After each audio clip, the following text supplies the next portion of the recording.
Rev up your engines!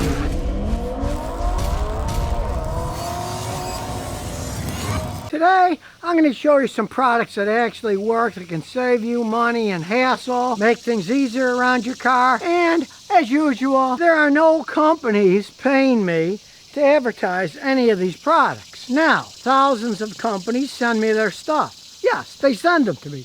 And what do? I try them out as a mechanic. If they work good, I tell you about them.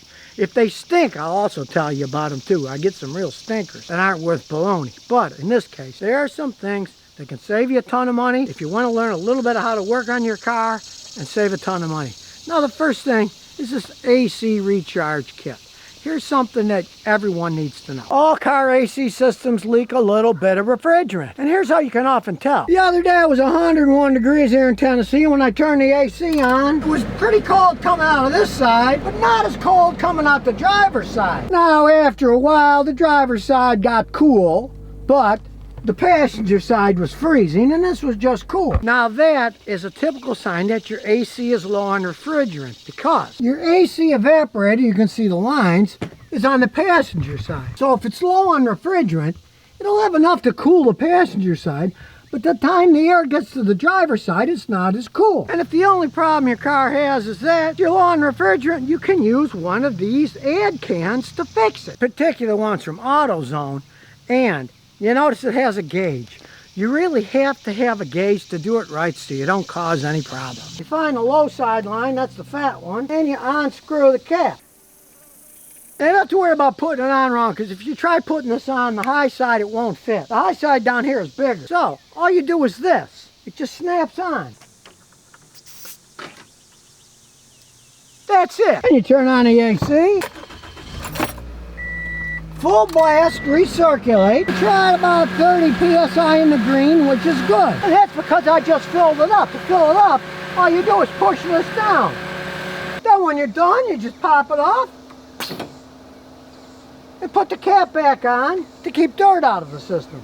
Don't forget to put the cap on. You gotta buy one that has a gauge system on it, because if you find the pressure starting to go way up into the red, it's too much pressure, stop putting it in. If you just have a plain can with no gauge, I don't advise it. It's not blowing cold, you put in a can, you feel this starting to get cold, it's working, you're guessing at how much is in, you might put too much or too little in. With the gauge, it's much more accurate. Just make sure you get the right one. In this case, it's R134A. And as you can see the sticker on the hood, use HFC 134A. It tells you how much if you want to use a scale, but make sure you use the right one. Because as you can see on this brand new 2022 Tacoma, the sticker tells you it takes the new one, which is R1234YF, and it only holds 525 grams. So don't use the wrong stuff. A lot of the cars have the new one. The sticker will be on the car, and you can easily add it in. You can get a can at the auto parts store. Just realize those stupid cans of the new refrigerant can cost as much as 10 times as much as the 134A. Maybe the price will come down, who knows? It's all a scam. It still probably costs like 10 cents to make, but that's the way it goes these days. Rip off the consumer. Now the next thing that I found that really works is this ATS 505 fuel system cleaner. Now my friend Bernie in Albuquerque and his partner, they invented this stuff. They put a lot of time and energy, used a supercomputer in Sandia laboratories. A lot of stuff is snake oil, right? Well, this stuff isn't. I poured a can in when I left Rhode Island and drove to Tennessee. And this matrix on the highway, we always drove the speed limit, which was between 60 and 75 miles an hour. We went the speed limit the whole way on cruise control. And this 15-year-old matrix averaged a little over 36 miles a gallon on the trip, which is kind of insane. Now the reason I said averaged is this, because my wife got a little over 37 miles a gallon driving the thing. She drives a little bit slower than me. And the weird thing is, I use cruise control. She doesn't trust it, she just feels scared. Oh, it doesn't feel right, so she doesn't turn the cruise control on. Normally you're gonna get better gas mileage cruise control, but you got better gas mileage driving it with just her foot. Now she does drive a little bit slower than me, which shows you that if you do go 55 miles an hour instead of 70, you will get somewhat better gas mileage in any vehicle. And interestingly enough, I also use their oil treatment.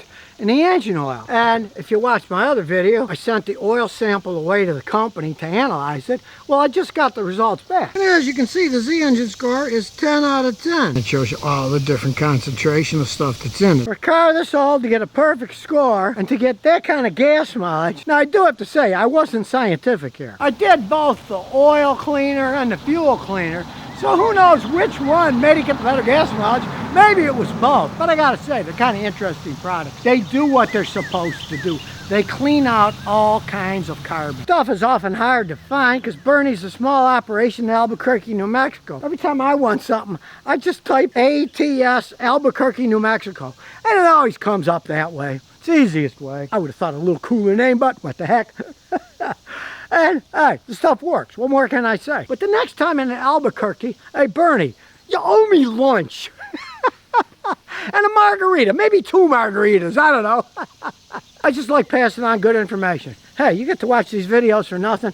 I pass 53 years of my information out. When I can find good stuff, I'll pass it out. And of course, as you've seen my other videos, when I see crap, I'll talk about that too. Only I won't say good things about it. I'll say bad things about it. This may seem crazy, but this is the cutest flashlight anyone ever sent me. It's got a nice lithium-ion battery, and look, it's super bright, and it's at a right angle. So no more trying to set a flashlight and it rolls. You can set it and point it. What I really like about it is it's tiny. Look, fits in my pocket, isn't bulky. The other ones are too big. Puts out super bright light, and of course you saw it flashes. It flashes too for emergency. Now I only found 2 drawbacks. One, I love it because it's small, but then again, it's small. This thing's going to be easy to get lost. I'm sure I'll lose it and have to get some more. The second one is this. Look at this entire flashlight. You can take it apart, and there isn't a single name on anything except the code number of the battery. Not even a battery company, right? People who are selling things put a name on the product. Now the next thing I find is this cool tiny dash cam. It's a company called Viofo, and this is an A119 mini dash cam. It is mini, but it does everything you need. I'm just showing you the simple thing. You just stick it in a cigarette lighter. Decent picture. You can mount it wherever you want. It's little. You can mount it here. You can hide it behind the rear view mirror so it doesn't block anything.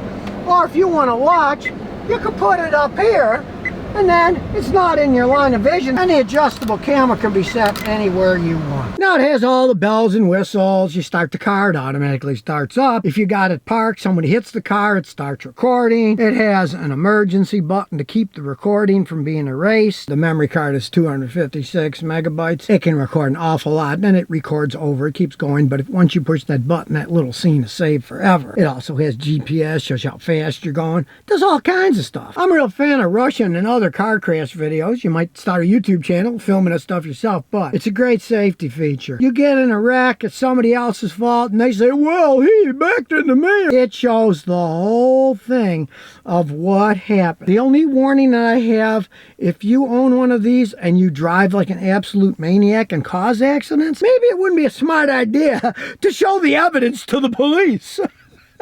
Now, since it's used in a car, it runs off of your 12-volt little converter to make it into 5 volts. You can run it off anything you really want. You got 12 in a car, so it doesn't really matter. If you get a higher end one, you'd have a lithium-ion battery, so it could operate on its own without the power supply. But really, for something this small and this light, hey, you got a 12-volt battery in your car. Take advantage of that. And like I say, you don't have to use a cigarette lighter. It's got the same port as my Android phone. Samsung uses the same plugs. Lots of ways you can run this thing. But it's so small and so handy. I'm going to be using it on my trips from now on, just in case I missed a really good one last time I was going through Pennsylvania to Rhode Island. I was driving, a guy went by us doing about 110 in a 20-mile zone, a small town in Pennsylvania, because there was a road diversion. I had to take a detour and I had to take these little side roads, right? And then about a minute later, the cop car comes screaming behind him. Well, I would have had it all on film if I had one of these. By the time I grabbed my camera, the guy was gone. So you can get some interesting shots with one of these things. And like I said, it might save you a ton of hassle that you can prove it's somebody else's fault. These have GPS. They have date stamps. You can prove who's, where, when with that little machine.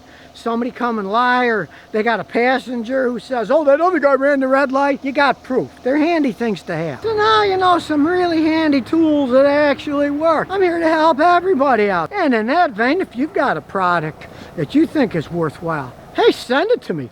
I'm an honest man. I'll test anything out. So if you never want to miss another one of my new car repair videos, remember to ring that bell.